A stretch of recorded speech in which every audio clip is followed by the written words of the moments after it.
بتحية فحيوا بأحسن منها أو ردوها إن الله كان على كل شيء حسيبا الله لا إله إلا هو ليجمعنكم إلى يوم القيامة لا ريب فيه ومن أصدق من الله حديثا صدق الله العظيم. بسم الله الرحمن الرحيم الحمد لله رب العالمين والصلاة والسلام على أشرف الأنبياء والمرسلين وعلى آله وصحبه أجمعين. Previously we mentioned the verse where Allah subhanahu wa ta'ala commanded Rasulullah sallallahu alayhi wa sallam and said, فَقَاتِلْ فِي سَبِيلِ اللَّهِ لَا تُكَلَّفُ إِلَّا نَفْسَكَ وَحَرِّضِ الْمُؤْمِنِينَ. That fight in the way of Allah ta'ala, لَا تُكَلَّفُ إِلَّا نَفْسَكَ. You are not responsible for anybody except yourself. وَحَرِّضِ الْمُؤْمِنِينَ. And encourage the believers. We mentioned this verse was revealed after the Muslims, they returned from the Battle of Uhud. The Battle of Uhud took place in the 3rd year of Hijrah in the month of Shawwal. And this was a very difficult battle for the Muslims as they were winning initially. And then when the Sahaba left their post from on top of the mountain and the enemies attacked from the back, many Muslims were wounded. And many Sahaba were killed, and even Rasulullah sallallahu alaihi wasallam was wounded. So they had an agreement that in a couple of months' time, in the month of Dhul Qa'dah, the Muslims and the Meccans, they will meet again at Badr. And this is why this was known as the minor Badr. As we know, the major Badr took place a year before. So now, many of the Sahaba and the Muslims, they were hesitant in fighting again because they were tired, they were wounded, they just came off of a very difficult battle. So many of the Sahaba, they were very hesitant in going. So Allah subhanahu wa ta'ala made it very clear and said that even if you are alone, fight in the way of Allah subhanahu wa ta'ala. And you are not responsible for anybody else, but encourage everybody to follow the commandment of Allah and to go out to Badr so you can meet for this appointed time in fighting the enemies. And Allah subhanahu wa ta'ala said that He will save and protect the believers. Only 70 Sahaba, along with Rasulullah sallallahu alayhi wa sallam, they marched out to Badr and they found that the enemy were nowhere to be found because Allah subhanahu wa ta'ala put fear in their hearts and they were too scared to come and fight the Muslims again. This is why Allah ta'ala said, عَسَى اللَّهُ أَن يَكُفَّ بَأْسَ الَّذِينَ كَفَرُوا, that Allah subhanahu wa ta'ala will prevent the harm of the disbelievers. In other words, when you follow the command of Allah, even though it may seem difficult, Allah subhanahu wa ta'ala will make it easy and make you successful in your mission as well. And then we spoke about how Allah subhanahu wa ta'ala spoke about good recommendations and bad recommendation. Allah subhanahu wa ta'ala said, مَنْ يَشْفَعْ شَفَاعَةً حَسَنَةً يَكُنْ لَهُ نَصِيبٌ مِنْهَا. That the one who makes a good recommendation, the one who calls someone towards khair and goodness, then he will have a reward, a share of the reward. And the opposite, the one who calls towards evil, recommends evil, then he will also have a share in the sin. Now this is very clear in our Sharia, and the ahadith mentioned this as well, as Rasulullah sallallahu alayhi wa sallam said, الدال على الخير كفاعل, that the one who indicates someone or tells or recommends somebody to do something good, some khair, then the one who recommended will get the reward as if he has done it, and both the recommender and the one who performed the action will get their full reward. We asked the question, what about if a person recommends a person to do a good deed, and he encourages him, and he motivates him, and he speaks to him about it, but the person does not take the advice and he does not follow the good recommendation? Will he still be rewarded? The answer to this is yes, because the reward is based on your recommendation and your call towards khair. When you call towards goodness, regardless if the person does it or not, you will still get the reward. And similarly, when you call someone towards evil, regardless if they did it or not, you will still get a sin as well. And we mentioned that when we give a recommendation or advice to somebody, then we must not stand on top of them and force them to comply and force them to do what you requested them to do or what you indicated them to do in act of khair or an act of goodness. As we mentioned the hadith where Rasulullah sallallahu alayhi wasallam recommended Hadrat Bari radiallahu ta'ala anha to get back with her husband because her husband loved her very much.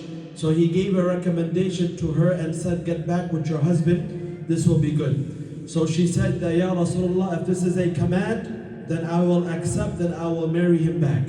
But if this is a recommendation and an advice, then I choose not to remarry him. And Rasulullah sallallahu alaihi wasallam said this was only a recommendation. It is not a command. You don't have to do it, and she didn't do it. And Rasulullah sallallahu alaihi wasallam was not angry, or he did not show any signs of disapproval. So it is very important that although our intention may be good, we want the person to do some act of khair, we want him to get reward. But when we are forcing them and we are standing on top of them, then we are causing them taklif and inconvenience. And we know it is wajib not to cause any Muslim any type of inconvenience. So when you are pressuring them and forcing them, this is causing him inconvenience, and that will rather be a sin and a mistake for a person to do. So simply give good recommendation and leave it at that, and do not stand on top of a person. We come to the verse where Allah subhanahu wa ta'ala speaks about salam, and I wish to mention certain important aspects of the salam, the greeting, and certain adab and etiquettes which I feel is very important for every single one of us to know. Allah subhanahu wa ta'ala says in verse number 86 of Surah An-Nisa, وَإِذَا حُيِّيتُم بِتَحِيَّةٍ فَحِيُّوا بِأَحْسَنَ مِنْهَا أَوْ رُدُّوهَا. That when you are greeted with a greeting, فَحِيُّوا بِأَحْسَنَ مِنْهَا, then greet back something better than it, أَوْ رُدُّوهَا, or return the same greeting. Indeed, Allah subhanahu wa ta'ala takes account over everything. Now originally, in the pre-Islamic time, the way the Arabs, they used to greet each other was not Assalamu alaikum, rather it was Hayyak Allah. May Allah subhanahu wa ta'ala give you life, and that's where the word Tahiyya comes from. وَإِذَا حُيِّيتُم بِتَحِيَّةٍ, the Tahiyya comes, and that's where they got Hayyak Allah. And then Islam came and changed the Muslim greeting to Assalamu alaikum wa rahmatullahi wa barakatuh. Now when a person says salam to another person, the meaning behind this is may you be free from any pain. May you be free from any inconvenience. May you be free and protected from any harm.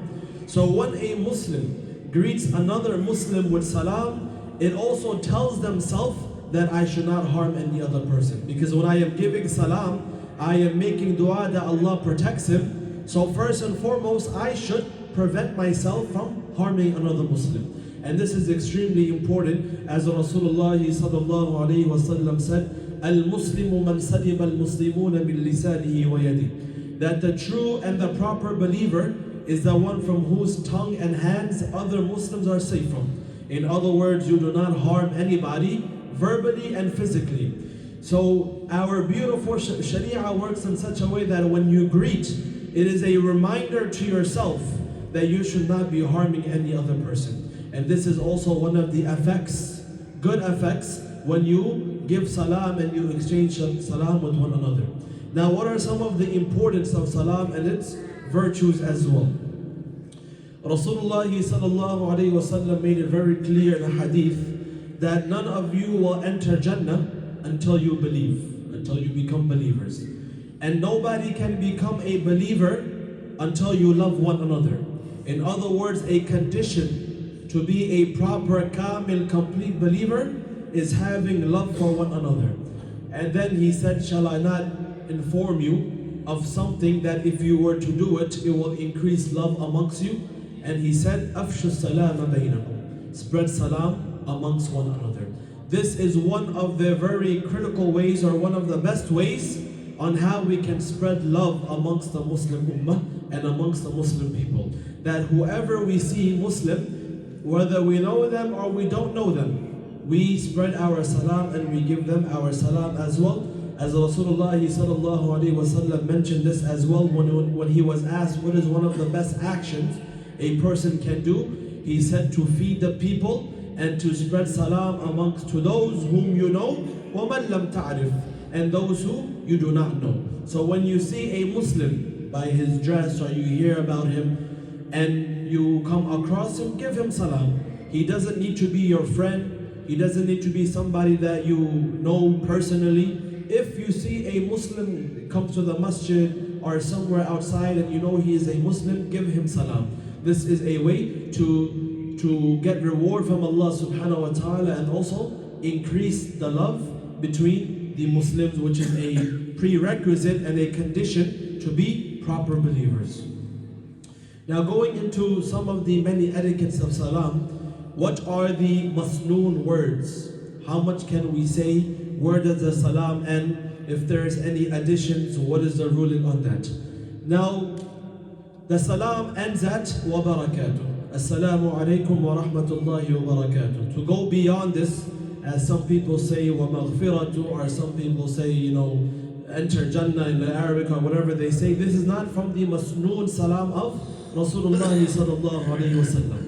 And when we look in the Quran, when the angels, they came to Ibrahim alayhi salam, قالوا أتعجبين من أمر الله رحمة الله وبركاته عليكم أهل البيت. They gave salam, and how did they give the salam? رحمة الله وبركاته عليكم أهل البيت. The angels, they stopped at وبركاته.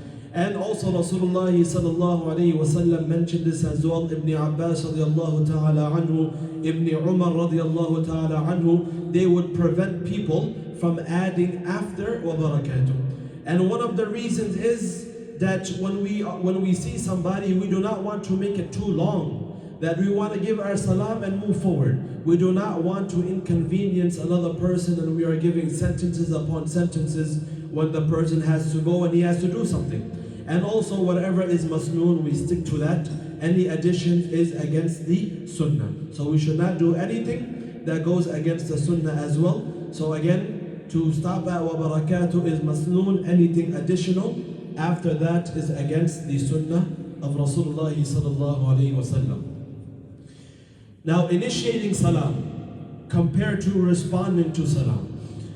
Initiating salam, the scholars, they mention, is sunnah mu'akkada. It is a emphasized sunnah. And there are many rewards when a person begins with salam. Rasulullah sallallahu alayhi wa sallam said that the nearest and the closest person to Allah Ta'ala is the one who initiates and begins with salam. Also Rasulullah sallallahu alayhi wa sallam said that the one who begins with salam, he is free from kibr and arrogance and pride. And we see sometimes those who have some pride and ego inside of them, they want everybody to initiate the salam and then they will respond. But there are many rewards and blessings in initiating and being the first to start salam. Especially after two people, they get in an argument and they stop speaking to one another, and then you initiate and you are the first to go back and give salam, then this is emphasized, and this will lead a person to have a great level of reward from Allah subhanahu wa ta'ala. Now, when responding to salam, that becomes obligatory. So initiating and beginning salam is sunnah mu'akkada. To respond to salam is obligatory because of this ayah where Allah subhanahu wa ta'ala made it a amr and a command that when you are greeted with a greeting, فَحَيُّ صِيغَةُ الْأَمْرِ جَمْعَ, that then respond to the greeting. This is a amr and command from Allah Ta'ala. And of course we mentioned as well that you must respond to what you heard. For example, if someone said Assalamu alaikum, the minimum you can respond is likewise, is wa alaikum assalam, and to increase upon that is good as well. So depending on the salam you are given, the command and the amr from the Quran is you respond likewise, or you respond even more and you add the additional words till wa barakatuh. Now also when leaving, sometimes when we meet a person, we initiate with the salam. But also when a person leaves, it is also sunnah mu'akkada to give salam before departing and before leaving as well. So just like how it is sunnah to give salam first when you meet somebody, when you depart and when you are leaving, it is also sunnah mu'akkada to give salam as well. These are some of the etiquettes of salam. Now we mentioned to respond to the salam is wajib and obligatory. But there are certain instances where it is not obligatory to respond to the salam. For example, if a person is in salah and someone gives him salam, then it will be obligatory not to respond. Because if you respond to salam while you're in salah, your salah will become fasid and you have to restart your salah. Or if a person is reciting the Quran, he does not have to respond to the salam. Or a person is reciting the adhan or the iqamah, or he is doing some worldly needs, he is in the bathroom, he is relieving himself, and he is busy with some action, or he is doing something, then it will not be obligatory to respond to the salam. Rather, the one who is giving the salam should have some common sense and see that this person is busy with something, and if I give him salam, it will cause him inconvenience to respond because he's in the middle of performing an action. So for him to stop and to respond to my salam is inconveniencing him. If a person is conducting a halaqah, a lesson he is teaching, and you come and you give him salam while he is teaching a dars, then he doesn't have to respond, and you should not give salam to such a person. Which is why when you are walking into the masjid and there is a gathering going on, there is a talk, there is a speech, people are reciting Quran, there is some dars, some lesson, some teaching, some learning going on, then you should not give salam. Rather, this will cause inconvenience, and you should just walk in and do whatever you have to do. So these are some important aspects and etiquettes of the salam. Make sure you are not inconveniencing anybody with your salam. Yes, you have good intention. You want the reward of initiating salam that we mentioned, but you also have to have some wisdom and some intellect that if somebody is doing something, how can you give him salam and making him and forcing him to respond? And as we mentioned, in certain situations, you are not responsible for responding. Moving along, sometimes when we give salam, we give it in an abbreviation. For example, sometimes when we are sending a message. And before I even mention this, it is also wajib to respond to a salam when it is given in text form. If someone writes to you salam through mail, email, text message, it is also wajib to respond to them if you want verbally and also through the message as well. However, if you are given in abbreviated form, as we see very common nowadays, ASA, AOA, SLMZ, all of these different abbreviations that now stand for salam, they are typing a full and a long message, but they are unable to type a few more letters and give the complete salam. Unfortunately, I don't know why.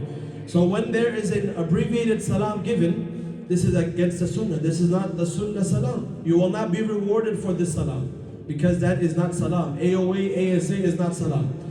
And similarly, it will not be wajib to respond to that salam because you had not been given salam the proper way.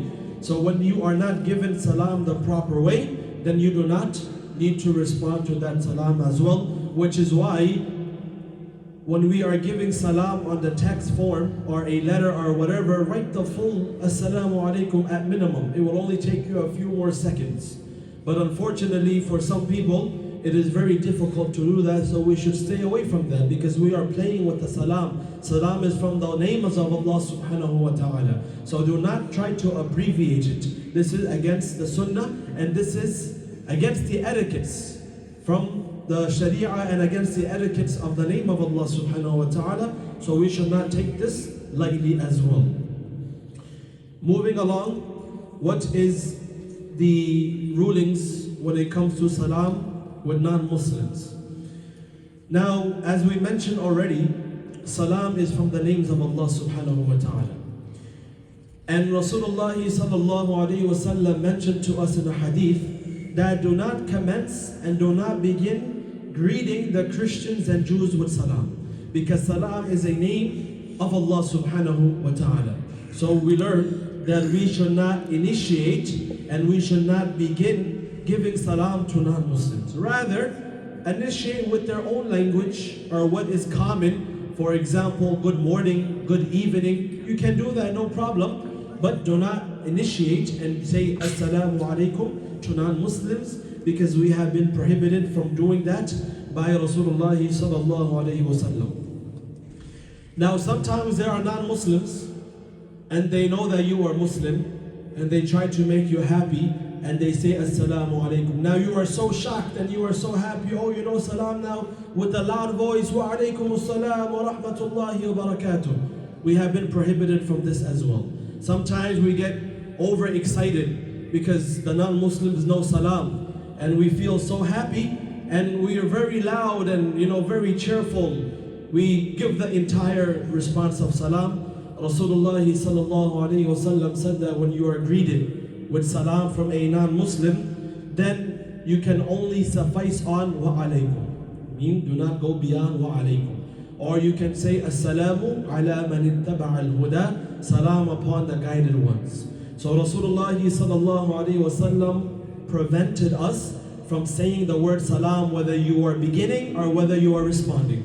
So when a non-Muslim tells you Assalamu alaikum, the most we are able to respond is wa alaikum without mentioning the word Salam. So this is important to know because sometimes we are greeted by non-Muslims because they see us, they know us, our dress or whatever the case may be, and they try to be kind and give you Salam in your greeting form. But we must understand the rulings of Salam and the etiquettes and only suffice on wa alaikum.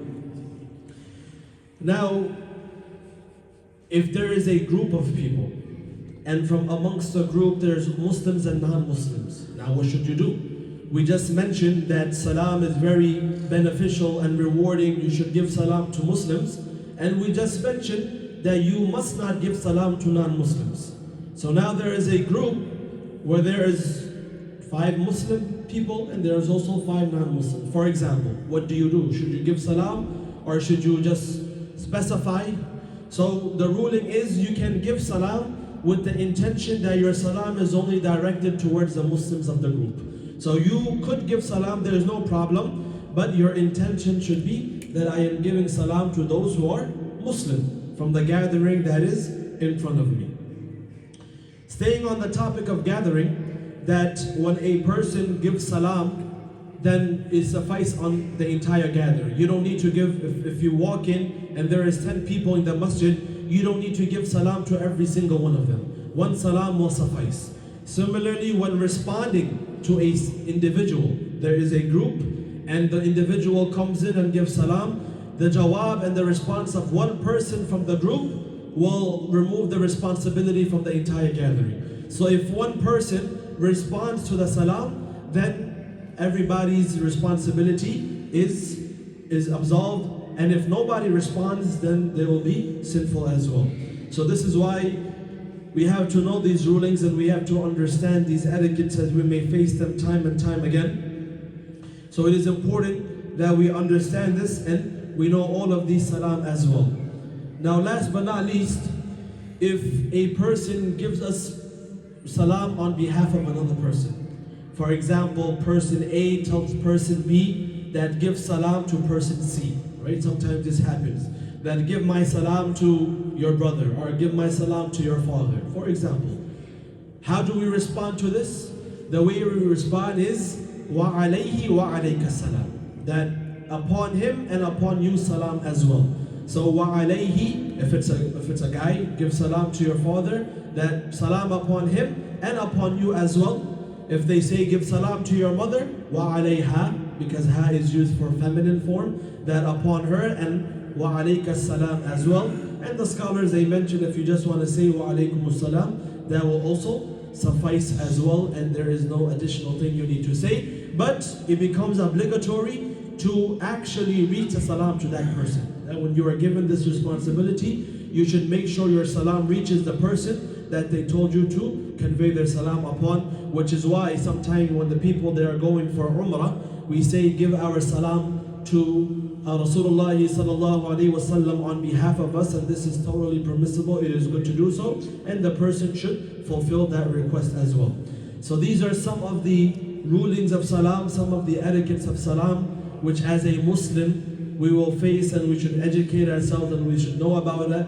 And Allah subhanahu wa ta'ala ends off the first half of the 5th juz by saying Allahu la ilaha illahu, that Allah subhanahu wa ta'ala, there is no God except for Him. لا يجمعنكم إلى يوم القيامة لا ريب فيه. He will gather all of you on the day of Qiyamah, such a day which there is no doubt.